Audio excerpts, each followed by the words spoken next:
بسم اللہ الرحمن الرحیم۔ سرکار دو عالم صلی اللہ علیہ وسلم کا پاک ارشاد ہے، الجلیس الصالح خیر من الوحدہ، نیک ساتھی بہتر ہے اکیلے رہنے سے۔ علماء نے لکھا کہ ہر انسان کو دو قسم کی صحبت حاصل ہے، نمبر 1 فرشتوں کی اور نمبر 2 شیاطین کی۔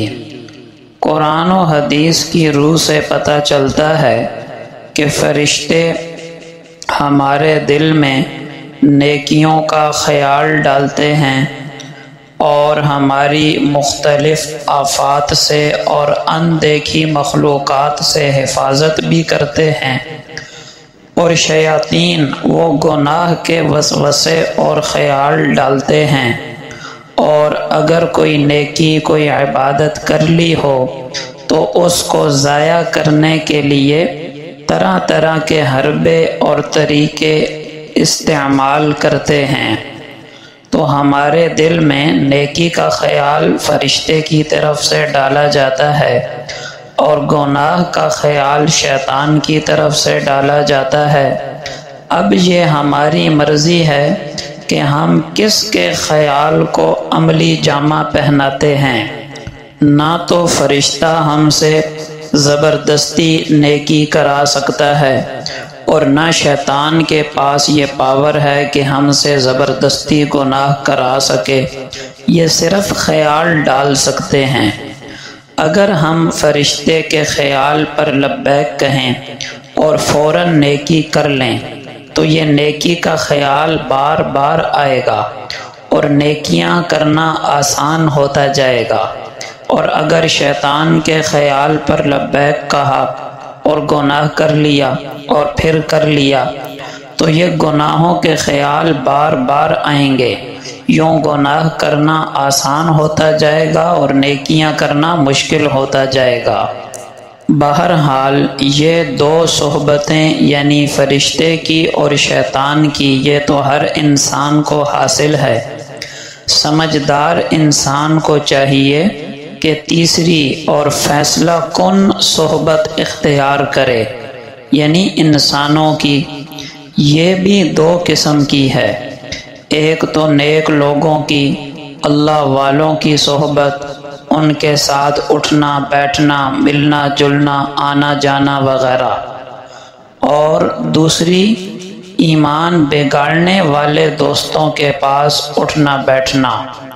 یاد رکھیے، اگر ہم نے اس تیسری فیصلہ کن صحبت کو اچھی صحبت سے نہ بدلا اور نیک لوگوں کی اچھی صحبت اختیار نہ کی تو ہم نیکی کے اور آخرت کے معاملے میں بہت پیچھے اور دور چلے جائیں گے، کیونکہ خربوزے کو دیکھ کر خربوزہ رنگ پکڑتا ہے، اسی طرح انسان اچھے انسان کو دیکھ کر بدلتا ہے یا بری صحبت میں جا کر بگڑتا ہے۔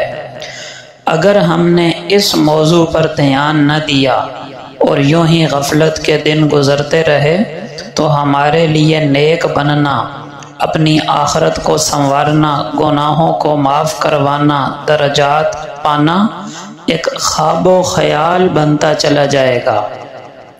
تھوڑی سی توجہ کر لی جائے اور اپنا اٹھنا بیٹھنا نیک لوگوں کے ساتھ بڑھایا جائے۔ فارسی کا شاعر کہتا ہے، صحبت صالح ترا صالح کند، صحبت طالح ترا طالح کند، یعنی نیک آدمی کی صحبت تجھے بھی نیک بنا دے گی اور برے آدمی کی صحبت تجھے بھی برا بنا دے گی۔ اس لیے ہمیں چاہیے کہ ہر ملنے والے کو دوست نہ کہا کریں۔ حدیث شریف میں ہے، جس نے دوست بنانا ہو فَلْيَنْظُرْ أَحَدُكُمْ مَنْ يُخَالِلُ، تو ذرا سوچ سمجھ کر دوست بنائے، کیونکہ ہر بندہ اپنے دوست سے پہچانا جاتا ہے۔ یہ مادیت پرستی کا اور مفاد پرستی کا دور ہے۔ جس کسی سے ذرا سا بھی تعلق مل جائے تو کہتے ہیں یہ میرا دوست ہے۔ حالانکہ دوست وہ ہوتا ہے جو ہم پلہ ہو، دیندار ہو، مشکل وقت میں کام آنے والا، خوشی غمی میں شرکت کر سکتا ہو۔ یہ ضروری نہیں کہ پیسوں کی ضرورت پڑے تو پیسے بھی دیتا ہو۔ بعض لوگ قرض نہ ملنے کی وجہ سے اپنا پرانا تعلق بھی چھوڑ بیٹھتے ہیں۔ الغرض نیک لوگوں سے تعلق، ان کی صحبت بڑی عبادتوں میں سے ایک عبادت ہے۔ ہم ذرا غور کریں، ہمیں فرشتوں کی بھی صحبت حاصل ہے، شیاطین کی بھی۔ اب یہ تیسری فیصلہ کن صحبت ہماری غلط نہیں ہونی چاہیے تاکہ فرشتوں کی دعوت اور اس کی صحبت کامیاب ہو اور شیاطین کے صحبت کے اثرات سے بچا جا سکے۔ اللہ پاک عمل کرنا آسان فرمائے۔ اللہ جل شانہ نے اہل جنت کی جن نعمتوں کا تذکرہ کیا ہے ان میں سے ایک نعمت یہ ہے کہ مردوں کو سونے چاندی کے کنگن پہنائے جائیں گے۔ فرمایا ان اللہ یدخل الذین آمنوا وعملوا الصالحات جنات، اللہ تعالیٰ ان لوگوں کو جو ایمان لائے اور نیک اعمال کرتے رہے ایسے باغات میں داخل کرے گا، تجری من تحتها الانہار، جن کے نیچے کی جانب سے نہریں جاری ہوں گی، یحلون فیہا من اساور من ذہب ولؤلؤا، وہاں ان کو سونے کے کنگن اور موتی پہنائے جائیں گے، ولباسہم فیہا حریر، اور ان کا لباس وہاں ریشم کا ہوگا۔ دنیا میں مردوں کو ریشم کا لباس پہننا اور سونے کا استعمال کرنا حرام ہے، لیکن جنت میں یہ دونوں پابندیاں ہٹا دی جائیں گی۔ یہاں ایک شبہ پیدا ہوتا ہے کہ ہاتھوں میں کنگن پہننا یہ تو عورتوں کا کام ہے، عورتوں کا زیور ہے، اور دنیا میں اگر ہم دیکھ لیں کہ کوئی مرد ہاتھ میں کنگن پہن لے تو یہ کتنا معیوب اور برا سمجھا جاتا ہے۔ تو جو چیز یہاں معیوب اور بری ہے وہ نعمت کیسے بن گئی؟ تو اللہ جزائے خیر دے علماء کو، انہوں نے اس کا بھی جواب دیا ہے۔ فرمایا اس وقت دنیا کے بادشاہ جو تھے بڑے بڑے، ان کی یہ شان تھی امتیازی کہ سر پہ تاج پہنتے تھے اور ہاتھوں میں کنگن استعمال کرتے تھے۔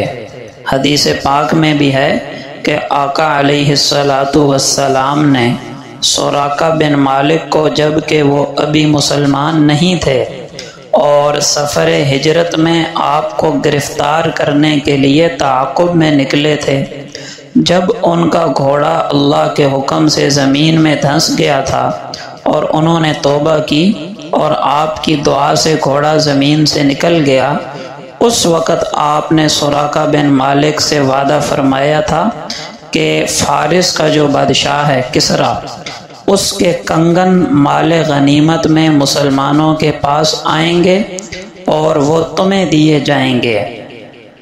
چنانچہ جب سیدنا فاروق اعظم رضی اللہ عنہ کے زمانے میں ملک فارس فتح ہوا اور ایران کے یہ کنگن دوسرے مال غنیمت کے ساتھ آئے تو سراقہ بن مالک نے مطالبہ کیا اور یہ کنگن ان کو دے دیے گئے۔ خلاصہ یہ ہے کہ جس طرح سر پہ تاج پہننا عام مردوں کا رواج نہیں بلکہ یہ شاہی اعزاز ہے، اسی طرح ہاتھوں میں کنگن پہننا بھی شاہی اعزاز سمجھا جاتا تھا۔ یہی شاہی اعزاز تمام جنتی مردوں کو جنت میں دیا جائے گا اور ان کو تاج اور کنگن پہنائے جائیں گے۔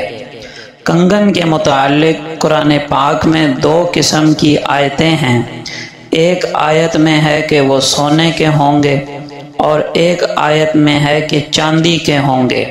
تو مفسرین نے فرمایا کہ اہل جنت کے ہاتھوں میں 3 قسم کے کنگن پہنائے جائیں گے۔ نمبر 1 سونے کا، نمبر 2 چاندی کا اور نمبر 3 موتیوں کا۔ اور ویسے بھی جنت کو دنیا پر قیاس کرنا درست نہیں۔ ضروری نہیں کہ یہاں اگر مردوں کو کنگن پہننا معیوب لگتا ہے تو جنت میں بھی معیوب لگے گا۔ وہاں کی دنیا یہاں کی دنیا سے بالکل الگ ہے۔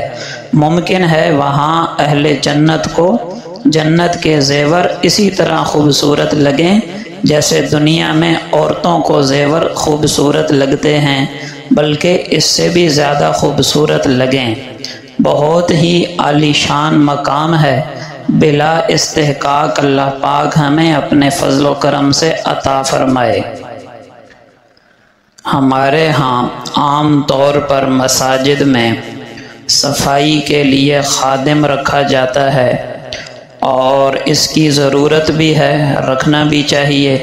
مسجد کا انتظام سنبھالنے کے لیے اس کی ضرورت ہے، لیکن جو غلطی ہے وہ یہ ہے کہ باقیہ جو نمازی ہیں اور خاص کر جو پڑھا لکھا طبقہ اپنے آپ کو کہتا ہے، وہ یہ سمجھتا ہے کہ شاید اب ہم بالکل بری و ذمہ ہیں، اور وہ مسجد کی صفائی کرنا یا مسجد میں جھاڑو دے دینا اس کو اپنی شان کے خلاف سمجھتا ہے کہ میں اتنا ایجوکیٹڈ اور پڑھا لکھا اور بڑا آدمی ہوں، افسر ہوں، میں کیوں مسجد میں جھاڑو ماروں؟ جھاڑو لگانا میری شان کے خلاف ہے۔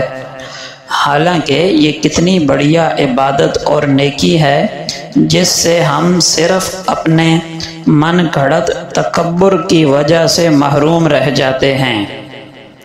ابن ماجہ کی روایت ہے کہ رسول اللہ صلی اللہ علیہ وسلم نے فرمایا، جس شخص نے مسجد میں سے ناپاکی یا گندگی اور ایذا دینے والی چیز کو نکال دیا اور صاف کر دیا، اللہ تعالیٰ اس کے لیے جنت میں گھر بنا دیں گے۔